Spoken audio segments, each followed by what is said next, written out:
Welcome to Short Talks from the Hill, a podcast from the University of Arkansas. I'm Bob Whitby, a science writer for the university. Today we're talking to Shirin Saeidi, Assistant Professor of Comparative Politics and Middle East Studies in the Department of Political Science. Welcome. Thank you for having me. So you moved to the United States from Iran as a child. A very interesting story. It influences your research and your work. Tell us a little bit about your background. Sure. I was born in Iran right after the 1979 revolution, and I was born actually in Tehran, and we lived there until the end of the war. My family, though, is originally from southern Iran, and to be more exact, they're from Masjid Suleiman, and this is the part of the country where oil was first discovered in the Middle East.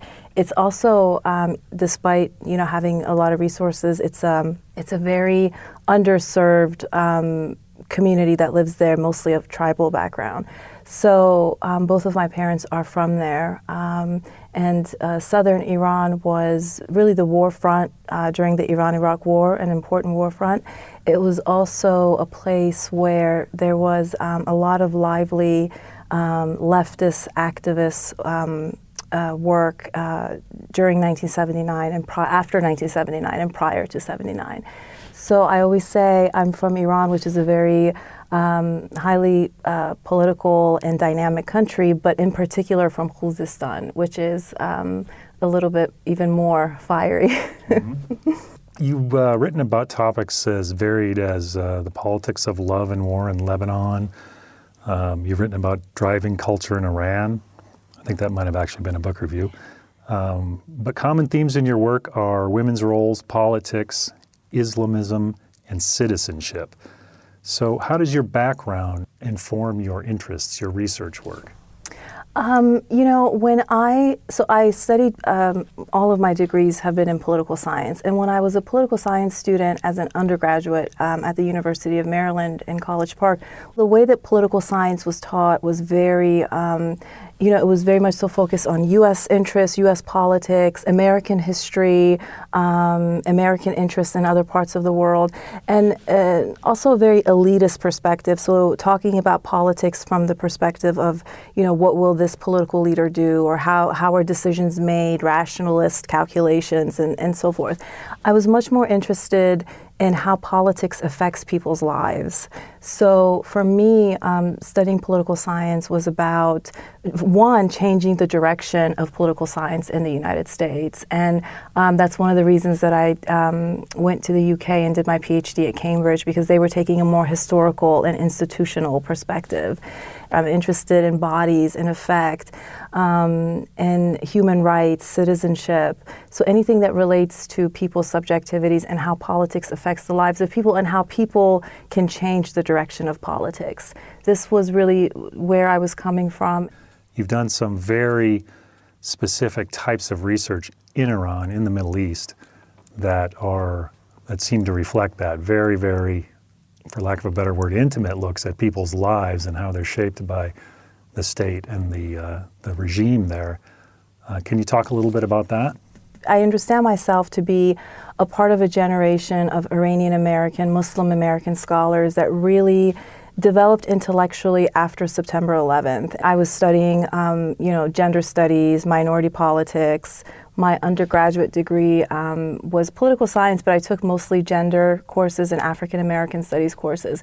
But then after 9/11 happened, I became interested to, in some ways, really re-engage with my own history and background, and to, get to know this country that I came from, and the language that I knew and the religion that I was born into. And so this kind of forced me to go back and do field work and spend extended amount of time in Iran. And there's a lot of people who did that. So there's, I think, a whole generation of scholars right now who are just starting their tenure track positions and university positions who really came from this perspective in the late 1990s, early 2000s. But for me, I'm interested like I said, you mentioned intimacy. I think that goes back to really my, in terms of where I stand in the discipline, it would be feminist international relations. So in feminist IR, there is this idea that the personal is political. And so I'm very much so interested in people's individual stories, how people overcome difficulties, not just to survive, but to build an alternative worldview, to construct another way of being. And so this required extensive amounts of field work and time in the country. And again, because my family was so touched by the revolution and by the war, I had a particular interest in in the first decade of the Islamic Republic, so from 1980 to 88. So this is why I conducted a lot of interviews with women that were involved with the war, that experienced it, because this was something that I felt was missing in the literature. I felt that the war was great injustice to the Iranian people. It set back the revolution. It changed the direction of the revolution and the state. And so it was a really big deal in terms of, understanding the post-revolutionary state. But also on a personal level, I wanted to hear the voices of women who were involved in the war in different capacities, but then who were also impacted by the war once the conflict ends. Was it difficult being on the ground doing this research in Iran?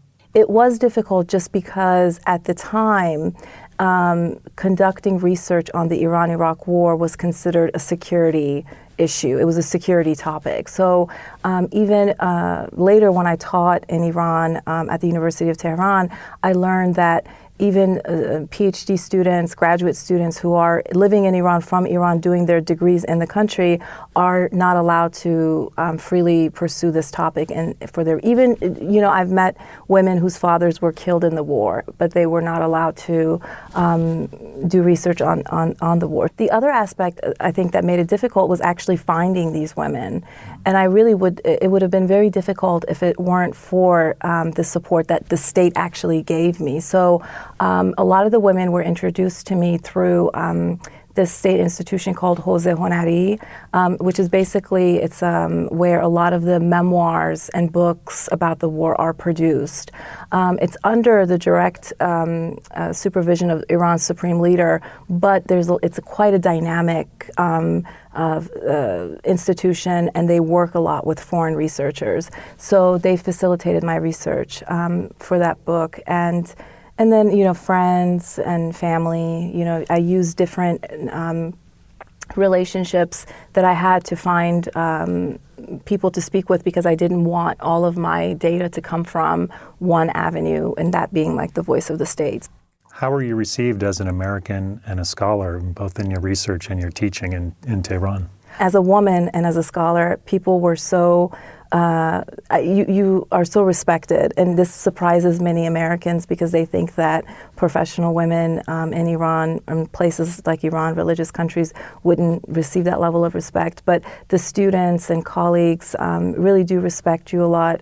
There's almost this understanding that you've worked really probably twice or three times as harder than your male counterparts. So I know there was a lot of respect in terms of being a scholar. And then my research topic was interesting for many people, that someone, who's living somewhere else would care about this topic. I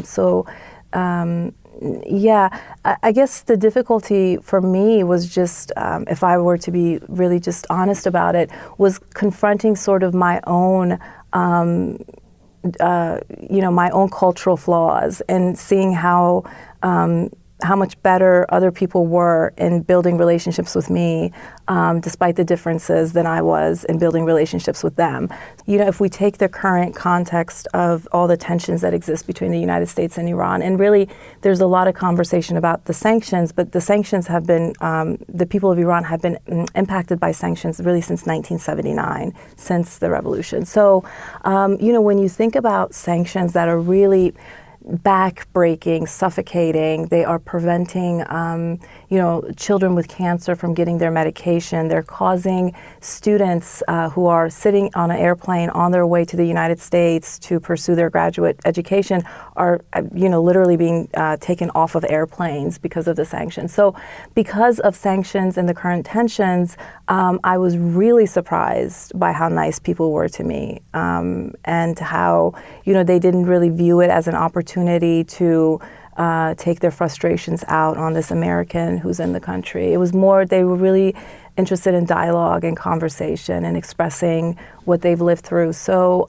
for me, it was a very humbling learning experience that I continue to think about. As you mentioned, Iran's in the news a lot lately, but I think for a lot of Americans, the country is something of a mystery. What is it like there, and what would you say to somebody who knows absolutely nothing about the country? When people ask me these questions, I always say it's like anywhere else really in the world in some ways. People get up, they go to work. A lot of the conflicts that you have anywhere else in any other state in terms of like political conflict, it's all there.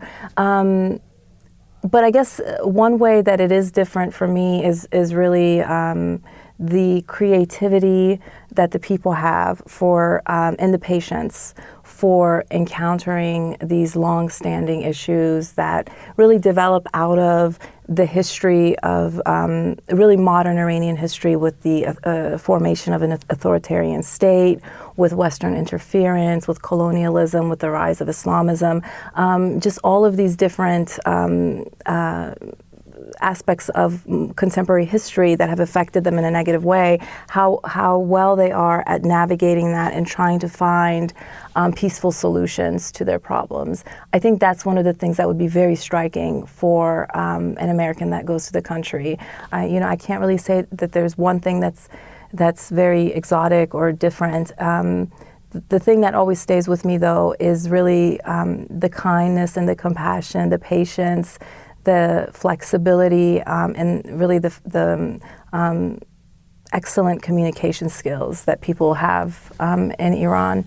And that's something that I always reflect upon. And I tell people, and I would urge your listeners as well, and I think I told you this when we spoke previously, if anybody asks me what were like the greatest moments of your life, I would first say, the birth of my daughter.